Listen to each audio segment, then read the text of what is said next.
the wheels are worn and they just keep going off the tracks. I've just ordered up some new wheels on Amazon. They weren't expensive. If you look at this one here, it should have another clip going down here. But what's happened is these are just gone brittle now and they're falling apart.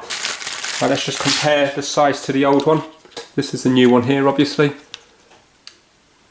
Right, okay, let's see how easy or hard this is. So what I'm going to do is when I put it in, I'm just going to do it very gently. Well, that went in very easy.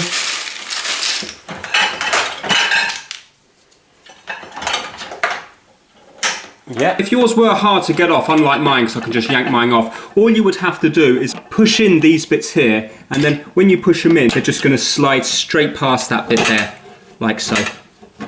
Put the last one on. Let's see how easy it is to slide in and out now. Right, so as you can see, it does actually work pretty good.